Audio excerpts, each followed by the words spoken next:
இருக்க ஓட்டிங்ல அவங்க காசு கமிஷன் வாங்கணும், இவங்க கமிஷன் வாங்கணும், மாத்தி மாத்தி பண்ணிட்டு நாங்க தான் கிடந்துட்டு இருக்கோம்.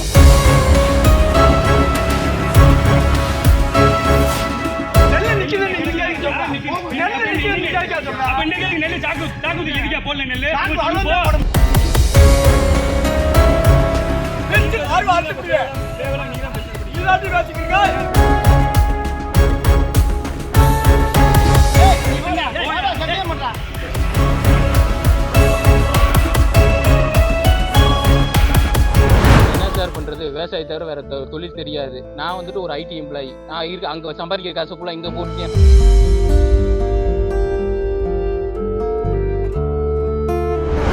பண்ணி 10-15 நாள் ஆச்சு. நெல் வந்துட்டு ஒரு வாரமா எங்களால போட முடியல. போன வாரம் மழையிலேயே நிறைய நெல் முளைச்சிருச்சு. நாங்கள் வந்து பிசிட்ட வந்துட்டு என்ன காரணம்னு சொல்லி கேட்குறப்ப அடிக்கடி வந்துட்டு எங்கள் ஆர்எம் ஆஃபீஸில் வந்து கம்ப்ளைண்ட் பண்ணுறாங்க. இது மாதிரி வந்துட்டு இது நெல் கூட பிடிக்கிறாங்க அப்படின்ற மாதிரி வந்து சொல்கிறாங்க. அவங்க வந்து நெல் கூட பிடிச்சா வந்து எங்களுக்கு சந்தோஷம் தான். நெல் வந்து 1000 சிப்பை தான் பிடிக்கணும். அவங்க ஆஃபீஸரில் வந்துட்டு 1000 சிப்பத்துக்கு மேலே பிடிக்கிறதுக்கு வந்து ரெடியாக இருக்குன்றது வந்து சொல்கிறாங்க. ஏன்னா இப்போ நெல் நிறையா இருக்கிறதுனால வந்து 2 சென்டர் கொடுக்க முடியாது. ஒரு சென்டர்லேயே நாங்கள் நிறையா சிப்பத்தை பிடிக்கிறோம், உங்களுக்கு வந்து பிடிச்சி தரோம்னு சொல்கிறாங்க. ஆனால் வந்துட்டு இங்கே வந்து சில பேர் வந்து காசுக்கு ஆசைப்பட்டுட்டு நாங்கள் வந்து சாக்கு இல்லை நெல் கூட பிடிக்கிறாங்கன்றது வந்து சொல்கிறாங்க. பால்பாண்டி முருகன் 2 பேரும் தான் வந்துட்டு கம்ப்ளைண்ட் பண்ணதா அவங்க வந்து சொல்கிறாங்க. போன வாரம் 2 நாள் இது மாதிரி கம்ப்ளைண்ட் பண்ணி கொடுத்து அவங்க 2 நாள் நெல் பிடிக்கல.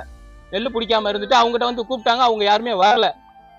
அவங்க வந்துட்டு திரும்பி வந்து அதனால வந்து 2 நாள் நெல் பிடிக்காம இருந்துச்சு போன வாரம். அதிகாரிகிட்ட இல்ல, இங்க வந்துட்டு நெல் பிடிக்கிற இடத்துல எங்களுக்கு வந்து கமிஷன் கொடுங்க அப்படின்னு சொல்லி கேட்கறாங்க. ஏன்னா ஏற்கனவே வந்துட்டு மூட்டைக்கு இருந்து 35 ரூபா 40 ரூபா வாங்குறாங்க. அது வந்து ஆபீசருக்கே தெரியும்.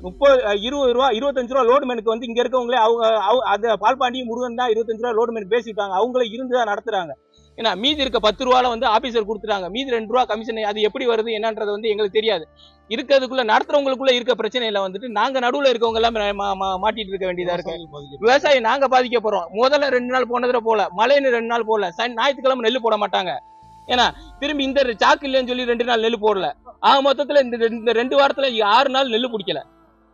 14 நாள் 6 நாள் நெல் பிடிக்கல. நான் நெல் எடுத்து கொண்டு போட்டு 15 நாள் ஆச்சு. அதுல மழை 2 நாள் பெஞ்சிருச்சு. இன்னைக்கு நாளைக்கு மழை இருக்குன்னு சொல்றாங்க. இப்படியே பாதிக்கப்பட்டு இருந்தா நல்லா நாங்க என்ன பண்றது? ஒன்னும் டைரக்டா கலெக்டர் வந்து அவங்க காசே 40 ரூபா கொடுக்க வேணாம்னு சொல்லுங்க. கலெக்டர் ஆபீஸ்ல இருந்து டைரக்டா வந்து அவங்களே கூட நெல் எடுத்துட்டு போட்டோம். இல்ல நாங்க காசு 40 ரூபா கொடுத்துட்டு கூட எடுக்கட்டும்.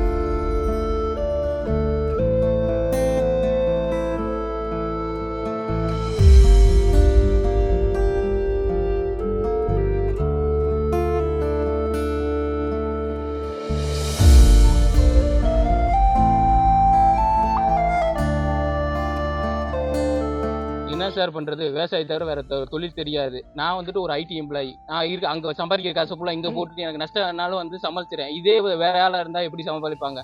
எனக்கு குடும்ப விவசாயம் இருக்கு. நான் ஒரு ஆள் தான் ஐடி எம்ப்ளாயி. எங்க அப்பா விவசாயம் தான் பாக்குறேன், என் தம்பி விவசாயம் தான் பாக்குறாங்க. நான் ஒரு இதில் வச்சு சமாளிக்கிறோம். எனக்கே வந்து 3 ஏக்கர் விளையாம போய் கருது இருக்காம விட்டுட்டு திரும்பி நட்டுருக்கேன். அந்த மாதிரி சொல்லி இந்த மாதிரி கமிஷன் பிரச்சனைனால நெல் நிக்குதுன்றீங்க. கமிஷன் பிரச்சனை நெல் இருக்குது சார். அவங்க வந்து கலெக்டர் ஆபீஸ்ல வந்து அவங்களுமே வந்துட்டு காசு அவங்க வந்து இதுக்கு வேலை பாக்குறவங்களுக்கு அவங்க காசு தர மாட்டாங்க. லோடுமேன் வந்து அவங்களே டைரக்டா வந்து லோடுமேனுக்கு 25 ரூபா கொடுக்குறாங்க. ஆபீசர் வந்து எனக்கு 15 ரூபா கொடுத்தாதான் எனக்கு சாக்கெட்டு இறக்க முடியும், லோடுமேனுக்கு வண்டிக்காரங்க காசு கொடுக்க முடியும்னு சொல்லியிருக்கேன். நான் பெட்டிஷன் போட்டிருக்கேன். போன வருஷமே சிஎம் செல்லுக்கு பெட்டிஷன் போட்டு வச்சிருக்கேன். அதுக்கு இன்னும் ரிப்ளை எதுவுமே வரல. செய்திகளை உடனுக்குடனும் துல்லியமாகவும் தெரிந்து கொள்ள சப்ஸ்கிரைப் பண்ணுங்க.